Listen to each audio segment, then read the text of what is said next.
A historical record called Successos de las Islas Filipinas.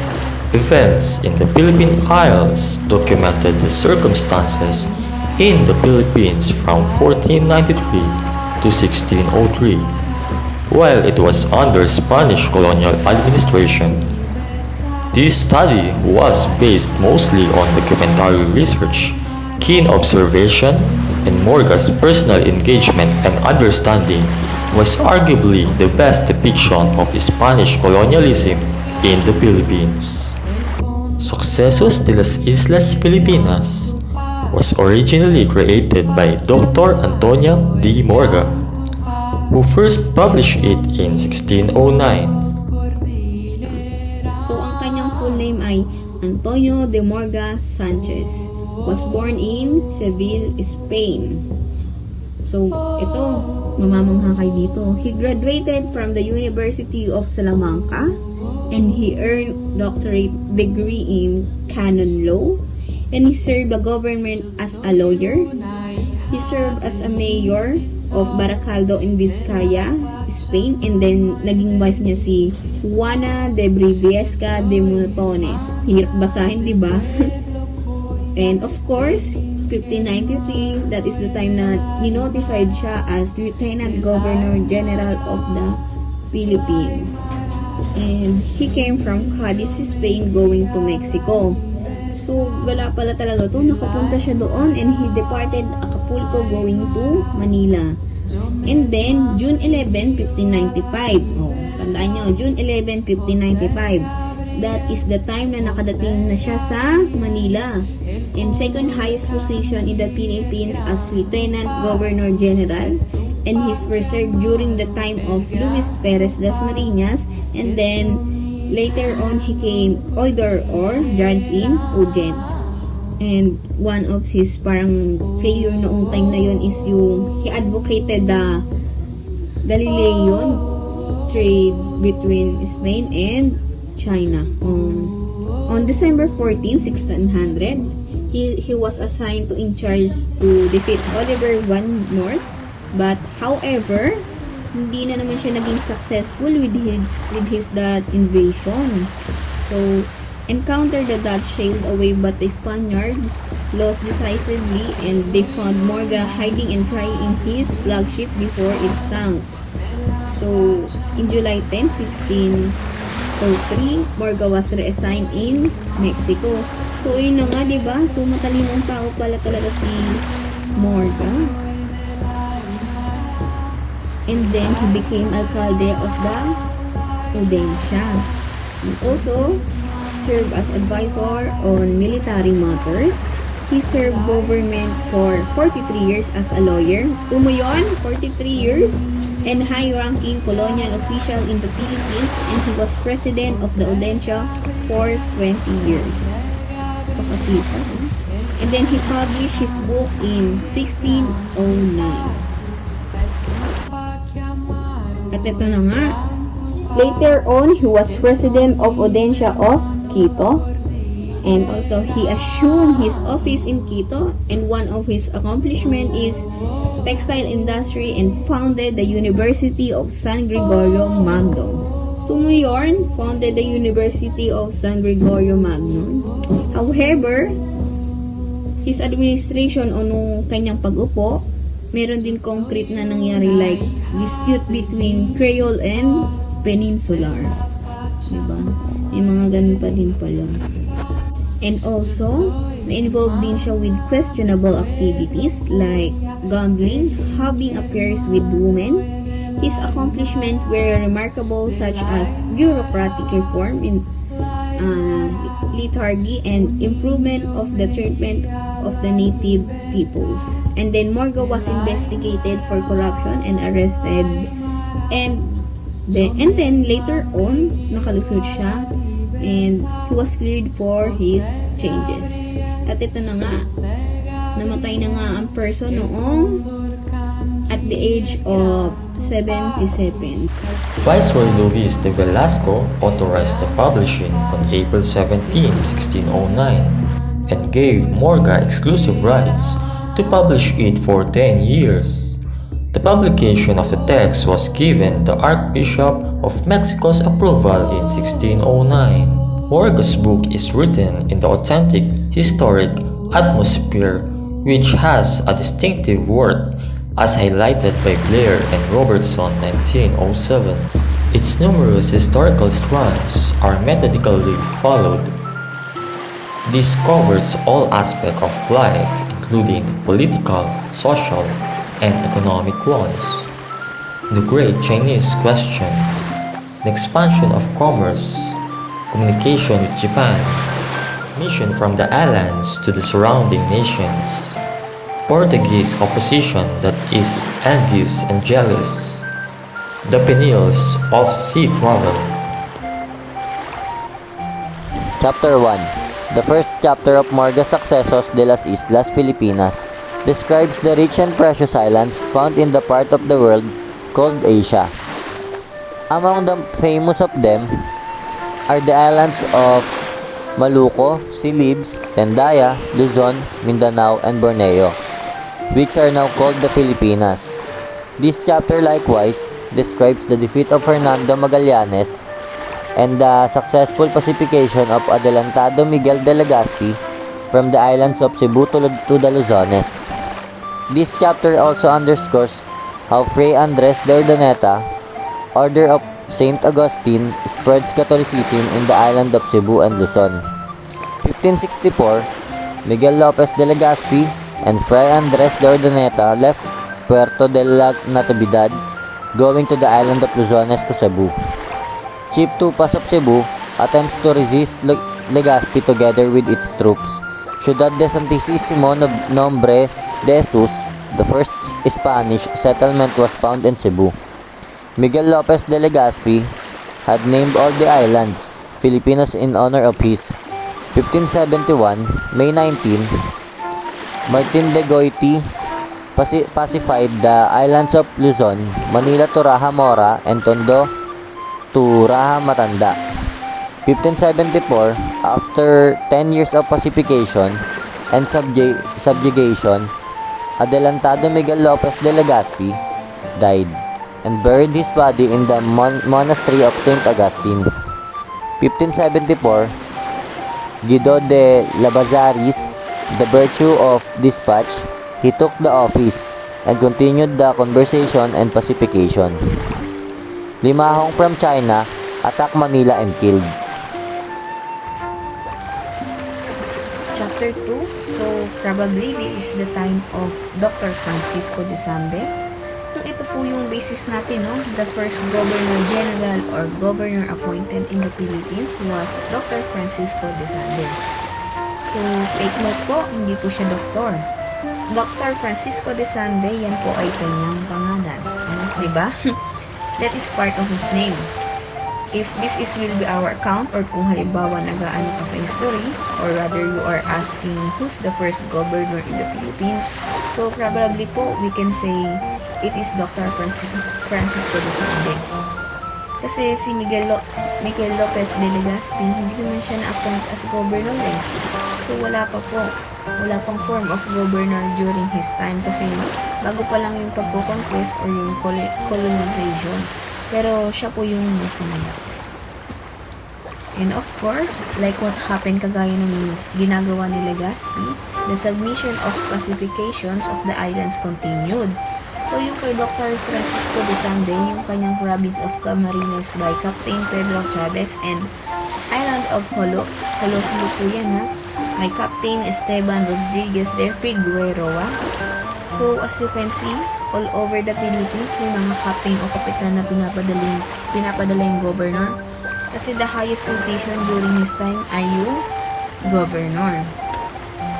So, to continue, also what happened in chapter 2 of Successos de las Islas, Filipinas, the ship San Juanillo under the command of Captain Juan de Rivera lost at the sea. So, this is one of the evidences in danger of sea voyage or yung paglalakbay. Marami talagang nawawalan lang or kung hindi man, na-rape ng dahil sa bagyo. Pwedeng naano siya ng pirate. And then, after the governorship, led by Dr. Francisco de Sande, Don Gonzalo Ronquillo de Penalosa replaced Dr. Sande as governor and captain general of the island. So, pinalitan siya. So, yung second governor is si Don Gonzalo Ronquillo de Penalosa po.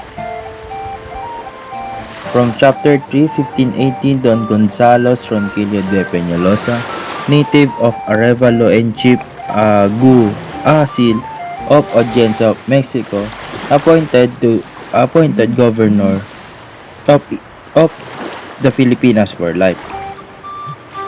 Don Fray Domingo de Lazar of the Dominican Order was the appointment as the first bishop of the Filipinas and erected his cathedral in the city of Manila. The first order in the Filipinas was established by Father Antonio Cedeno and Alonso Sanchez. In 1583, Don Gonzalo Ronquillo de Peñalosa died due to his poor health and buried in the Montessori of St. Augustine in Manila. 1583, Diego Ronquillo, kinsman of Don Gonzalo, succeeded and assumed the governorship and continued the pacification in the island. In 1583, the fire broke out in the city of Manila, which started at midday in the church of the convent of St. Augustine. Great loss of goods and property and some persons were in danger. The city was rebuilt with a great difficulty and labor, leaving the Spaniards very poor and needy. The royal audiencia in the city of Manila was ordered to establish by Mariscal Gabriel de Rivera. Dr. Santiago de Vera, alcalde of Audiencia of Mexico, assigned the president of the audiencia. Don Antonio Rivera went to the third auditor. Chapter 4. In 1584 of May, President and auditors of the Audiencia arrived in the Philippines. Diego Ronquillo as the governor. The president of Audiencia, Santiago de Vera, discovered planned rebellion and insurrection among the native chiefs of Manila and Pampanga. The fortress of Nuestra Señora de Guia, or what we call now as Baluarte de San Diego, was built within the city of Manila and the landside. In 1589, Viceroy Don Luis de Velasco sailed in Nueva España. In 1590 of May, Gomez Perez Dasmariñas, Corregidor of Leon, Murcia, was appointed Governor and Captain General of the Filipinos, and Knight of the Filipinos, and Knight of the Order of Santiago. In 1590, Governor General Gomez Perez Dasmariñas' administration underscored the following: submission of Audiencia of Manila, establishing the paid garrison, walling the city, building the Cavalier, increasing the trade in China, pacification of Zambales and the province of Pintados, and the building of artillery in Manila. The Manila Wall and other fortification, the building of galleys, the regulation of trade, various pacifications, the rebuilding of Manila, and the opening of negotiation with Japan are all part of it. And during his administration, the relationship and peace existing between Japanese and the Spaniards of the Filipinas began to become strained. And Taiko-sama, which is Lord of the Sapon, demanded submission and tribute and threatened the government of Gomez Perez Dasmariñas. So in 1593, Governor General Gomez Perez Dasmariñas plans to pacify the province of the Pintados led to his tragic death. And he was killed by the Chinese rowers who coveted their money, jewels, and other articles of value. And 1593 again, prior to the death of Governor General Dasmariñas, a great fleet led by his son Luis Perez Dasmariñas was sent in the island of the Pintados. And 1595, Antonio de Morga as lieutenant of the governor filled the office of the lieutenant assessor. In the administration of Luis Perez Dasmariñas, affairs began actively with Cambodia through the expedition dispatched under Juan Suarez Galinato and Blas Ruiz de Hernan Gonzalez, and including Diego Veloso. And in 1595, during the expedition, usurping Cambodian king Anakapara was killed and thrown by the country into confusion. In Cochinchina, Blas Ruiz and Veloso went to the kingdom of Lao to find the legitimate king of Cambodia in front car, but on their arrival, they found that he was died. So in 1595 again, Galinato retrieved articles from the Chinese and returned them in Manila. And lastly, in 1595, Esteban Rodriguez de Figueroa agrees to subdue. So, did you know that in 1600, Jeronimo de Jesus, the Parisian survivor from the crucifixion, is negotiated to Daipusama, the successor of Taikosama. And also in October of 1600, news reached Manila of the coming and depredation of Oliver Bonmort with his 2 vessels. Also at 1600, the vessel of Santa Margarita and San Jeronimo failed to reach Nueva España and were wrecked, the latter near Cataduanes and the former in the Ladrones were pulled by the natives. Also in 1602, under the command of Galinato, the cargo of San Felipe were taken to the city of Mindanao and Jolo, and then he sent to Manila for instruction. From Cambodia, Juan de Mendoza and Fray Juan Maldonado proceed in Siam, but their trading was unsatisfactory that led them to depart without notifying the Siamese king. But on their way, they were killed. 1602 to 1603, this chapter deals with events during the period of Pedro de Acuna's administration, who arrived in Manila on May 1602. So, ayun na nga, no, yung person dumating ng May 1602 sa Manila. So, ngayon, again, 1602 to 1603, this is the last chapter, and this one is referring to the events during the period of the governor Pedro de Acuna, who arrived in Manila on May 1602. So, next, the new governor first concerned himself with home affair and construct galleys. So, ayun na nga ang first concern ng person, di ba? Gusto mo yun, may first concern kagad siya. So, next, his administration underscored the dispatch of vessels to Nueva España to open commerce with Kwanto, sending workmen in Japan and sending religious groups in Japan. So, actually, ang Japan gusto din nila makolonize pero hindi sila naging successful.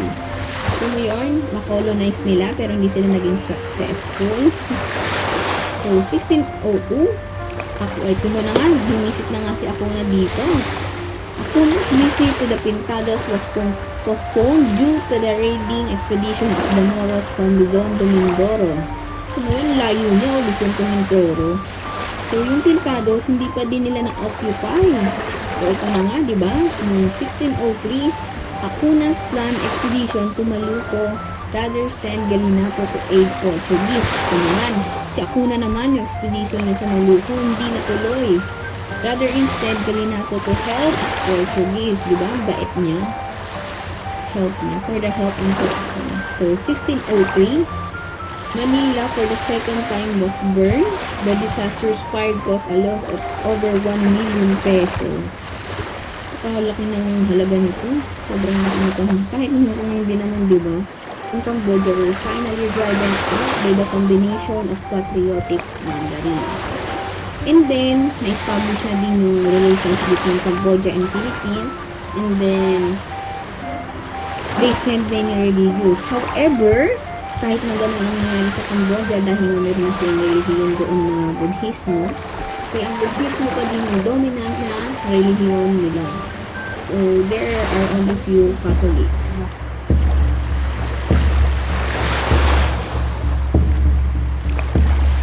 Chapter 8. Ito ay tumutukoy sa mga isla ng Pilipinas, mga panahon, mga tao, mga likas na yaman, mga nakaugalian, at mga iba't ibang dialekto at lengguwahe na ginagamit noon.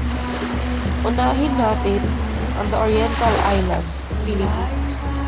Ayon kay Morga, ang mga natagpuang isla from west to east ay napakalawak.